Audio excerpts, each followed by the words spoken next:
حضرت جبریل تعارف دے رہے ہیں کہ آدم سے پھر نام.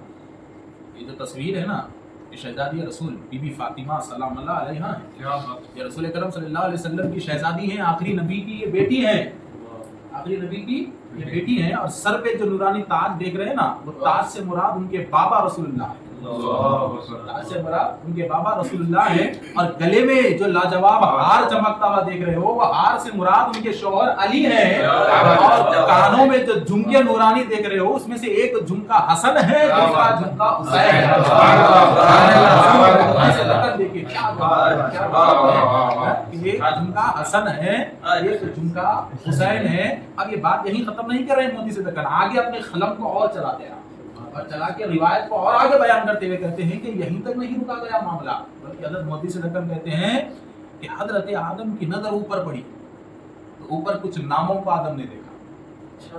کچھ ناموں کو آدم نے دیکھا. میں اس کا اردو ترجمہ آپ کو بتاتا ہوں کہ نام دیکھا. وہ نام کیا تھے کہ اللہ اپنے آپ کے بارے میں کہتا ہے کہ میں محمود ہوں یہ محمد ہے, میں محمود ہوں یہ محمد ہے, میں اعلیٰ ہوں یہ علی ہے, اعلیٰ ہوں یہ علی ہیں, میں فاطر ہوں یہ فاطمہ ہے, فاطر ہوں یہ فاطمہ ہے, میں محسن ہوں یہ حسن اور حسین ہے, محسن ہوں یہ حسن اور حسین ہے. اور پڑھنے والا کون ہے؟ کائنات کا پہلا انسان. قاری کون ہے؟ اہل بیت کے نام پڑھنے والا. پنجتن کی پہلے نام کی تلاوت کا قاری کون ہے میرے دوست؟ سوچنے والی بات ہے. ذکر پنجتن کون کر رہا ہے؟ ارے نہ میں قاری ہوں نہ تو قاری ہے, ارے پہلے قاری کا نام آدم ہے پنجتن کے نام پہلا قاری, اور نہ تو کاتب ہے میں کاتب ہوں, ارے پہلا پنجتن کے ناموں کا کاتب خود رب العالمین, خود رب العالمین. آج کسی کے گھر میں نادی علی, آج کسی کے گھر میں نادی علی, کسی کے گھر کی دیواروں پر پنجتن کے نام ہے, وہی تو جنت کا نقشہ دیواروں پہ کھینچے جا رہا ہے, وہی تو جنت کا نقشہ دیواروں پہ کھینچے جا رہا ہے کہ رب نے وہاں حسن لکھا, حسین لکھا, اور عدالت فطرت میں ڈال دیا کہ اگر محب اہل بیت ہے تو جنت کی نقل کر اور گھر کے دیواروں پہ لکھ دے حسن حسین فاطمہ علی, یہ نقل جنت کی ہے. گھروں پہ پنجتن کے نام لکھے جا رہے ہیں. تو حضرات محترم اب ذرا دیکھیے کہ بات یہی نہیں رکی, آگے ٹائم ہوتے جا رہا, بات یہی نہیں رکی, بلکہ حضرت جبریل نے کہا حضرت آدم سے کہ حضرت ان ناموں کو اچھا یاد کیجئے, ایک دن ضرورت پڑے گی, ایک دن ضرورت پڑے گی. اور یہ بات بیان کرنے والا دکن کا محدث ہے, یہ بات بیان کرنے والا ہیرا غیرہ نہیں ہے, جو فقہ حنفی پہ ایک مستند حدیث کا مجمع جنہوں نے ہم کو عطا کیا سید عبداللہ شاہ رحمۃ اللہ علیہ, ایسے محدث آگے لکھتے ہیں, آپ بیان کرتے ہیں کہ جبریل نے کہا آدم سے کہ حضرت یاد کر لو کام آئیں گے, کر لو ایک نہ ایک دن یہ کام آنے والے ہیں. تو گویا کہ کائنات کے پہلے وجود کو بتایا گیا کہ یہ نام بیکار نہیں ہے, کام آنے والے پہلے وجود ہی کو بتایا گیا کہ ذات کو چھوڑو نام کام آنے والا ہے. پہلے وجود کو دنیا ذات کو دیکھ رہی ہے, وہاں نام بتا کے کہا جاتا ہے کہ نام کام آنے والا ہے, کام آنے والا. کیسے کام آیا یہ بھی مودی سے لے کر بتاتے ہیں, کیسے کام آیا نام. تو حضرات محترم ذرا دیکھیے, حضرت آدم سے خطا ہوئی اور وہ خطا ایک بہانہ تھا, اس لیے کہ باپ جب بیٹے کو ہاسٹل کو بھیجنا چاہتا ہے تو کچھ نہ کچھ بہانہ ڈالتا ہے, چل نکل گھر سے. تو وہ بھی ایک بہانہ تھا, نور مصطفیٰ کو زمین پہ اتارنا تھا. تو الغرض دیکھیے اس بات پہ جانا نہیں, حضرت آدم آگے گیہوں کا دانا وہ دانا جو بھی دانا تھا کھا لیے, نیچے آگے. اب نیچے آنے کے بعد 300 سال تک حضرت آدم کا ایک ہی کام تھا, اے اللہ معاف کر. 300 سال اے اللہ معاف کر, اے اللہ معاف کر. وہ 300 سال میں کتنی تسبیحات آدم نے پڑھی ہوں گی, 300 سال میں کیا کیا نام آدم نے لیا ہوگا, 300 سال میں کتنے صفاتی نام اللہ کے پکارے ہوں گے, مگر 300 سال تک جواب نہیں آیا. ہوتے رہے اللہ معاف کر معاف کر معاف کر معاف کر. آخر کار ایک دن حضرت آدم کی کیفیت بہت بگڑ گئی, بڑی بگڑ گئی. ضد ٹھان لیے کہ اب تو میں معاف کرواؤں گا. گئے سجدے میں اور سجدے میں جا کے کہا کہ یا محمود بحق محمد, یا اعلی بحق علی، یا فاطر بحق فاطمہ، یا محسن بحق حسن بن حسین. کہا کہ اے محمود محمد کے صدقے میں، اے اعلی علی کے صدقے میں، اے فاطر فاطمہ کے صدقے میں، اے محسن حسن و حسین کے صدقے میں آدم کو معاف کر. آدم کو معاف کر. اب کیا کہے گی دنیا؟ کیا بات، سبحان اللہ سبحان اللہ. اب دنیا کیا کہے گی؟ اب دنیا کیا کہے گی کہ یہ ذکر کتنا قدیم ہے معلوم ہی نہیں ہے، یہ چرچا کتنا قدیم ہے معلوم ہی نہیں ہے. دور نوح کو لے لو تو میرے کا جب فلسفہ ہے معلوم ہی نہیں ہے. ارے میں کہاں کہاں بتاؤں. دور موسیٰ میں آپ کو 75 ملیں گے، دور ابراہیم میں ذکر 75 ملے گا، دور اسماعیل میں ذکر 75 ملے گا. کہاں کہاں ملے گا؟ کس کس مقام پہ میرے بھائی؟ ضرورت پڑھنے کی نہیں ہے، ضرورت کتاب کو وفاداری سے دیکھنے کی. وفاداری سے دیکھنے کی. پڑھنا الگ ہے، وفاداری میں پڑھنا الگ ہے. وفاداری میں پڑھنا الگ ہے. تو حضرات محترم، تو دیکھیے جواب 300 سال تک نہیں آیا. جب کہا کہ یا محمود محمد کے صدقے میں، اے اعلیٰ علی کے صدقے میں، اے فاطر فاطمہ کے صدقے میں، اے محسن حسن و حسین کے صدقے میں، جواب آیا آدم. جواب آیا آدم. اتنے بڑے نام، اتنے بڑے نام اور اتنا چھوٹا کام مانگ رہے ہو. اتنے بڑے نام اور اتنا چھوٹا کام مانگ رہے ہو. ارے تم جانتے ہو تم نے وسیلہ کیا مانگا ہے؟ اگر آج تم قیامت تک کے لوگوں کی مغفرت مانگتے تمہیں بخش دیتا. سے رقم لکھتے ہیں کہ جواب ایسا آیا کہ رب نے کہا کہ ان ناموں کے صدقے میں قیامت تک کی مغفرت چاہتے تو میں سب کو بخش دیتا، سب کو معاف کر دیتا. کہ آدم جاؤ، میں نے تم کو آزاد کر دیا، میں نے تم کو آزاد کر دیا. تو الغرض کے حضرات محترم، تو یہ ہے جن کا ذکر اول سے ہے اور ہوتے ہوئے آیا ہے. ان کا تعارف ہر قوم کو کرایا گیا، ان کا تعارف ہر دور میں کرایا گیا، ہر دور میں ان کا تعارف کرایا گیا. اب الغرض کے میرے دوستوں، تو دیکھیے کہ پھر ایک وقت آیا کہ رسول اکرم صلی اللہ علیہ وسلم ہجرت کر کے مدینہ آئے. اب جب ہجرت کر کے مدینہ آئے تو تاریخ ہمیں یہ بتاتی ہے کہ مکے سے صرف 2 ذات نکلی، ایک رسول اللہ کی ذات، ایک حضرت ابوبکر صدیق رضی اللہ تعالیٰ عنہ کی ذات ہے نا، رسول ذات. تب یہاں سوچنے والی بات ہے، مکے سے رسالت مدینے کے لیے نکلی مگر میرے نبی کا جسم ابھی بھی شکل فاطمہ میں مکے میں تھا. سبحان اللہ. ہجرت تو کامیاب رہی رسول اللہ کی مگر میرے نبی بے قرار تھے مدینے میں بی فاطمہ کے لیے. بڑے بے قرار تھے کہ کب میری بیٹی کو میں بلاؤں، کب فاطمہ کو میں بلاؤں. بڑے بے قرار تھے اور پہلے ہی دن سے تیاریوں میں لگ گئے کہ بیٹی کو مدینہ بلانا. پہلے ہی دن سے حضرت زائد سے مشورہ چلنے لگا، اونٹوں کو خریدا گیا بی بی فاطمہ کو لانے کے لیے. تو اب دیکھیے میرے دوستو کہ یہاں اب ایک چیز سمجھنا ہے کہ تعلق کیسا ہے اہل بیت کا، کس قسم کا تعلق اہل بیت کا ہے. کہ واپس جا رہے ہیں اور وہ ہجرت کی رات بھی کیسی رات ہے، بڑی خطرناک رات، بڑی خطرناک رات. قتل کا 100% منصوبہ رسول کریم صلی اللہ علیہ وسلم، آپ کو شہید کرنے کا 100% منصوبہ. بڑے بڑے سورما گھر کو گھیرے ہوئے، دروازے کے باہر ٹھہرے ہوئے کہ اب دروازہ توڑنا ہے، اندر جانا ہے، حملہ کرنا ہے، شہادت کا منصوبہ. ایسی حالت میں حکم ہوا یا رسول اللہ آپ جائیے. اللہ کا حکم ہوا، خود سے نہیں گئے، اللہ نے بھیجایا کہ آپ جائیے. یہ کم وقت سدھرنے والے نہیں ہیں، ان کو ان کے حال پہ چھوڑ دیجیے. اب آپ جائیے، اب آپ جائیے اس لیے کہ یہ کعبہ روز اول سے اللہ کا گھر ہے، یہاں کسی نبی کا گھر آج تک نہیں بنا.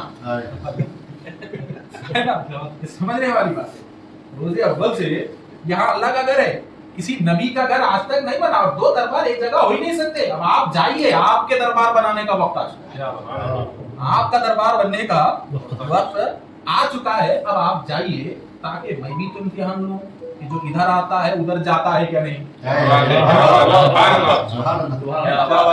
محبت کا مزہ ہی کیا آئے گا. پھر قل ان کنتم تحبون اللہ کی آیت پوری کب ہوگی؟ یہ آیت پوری کب ہوگی؟ لہٰذا حبیب آپ جائیے تاکہ آپ کا دربار الگ بن جائے اور یہ آنے جانے والوں کا امتحان بھی ہو جائے.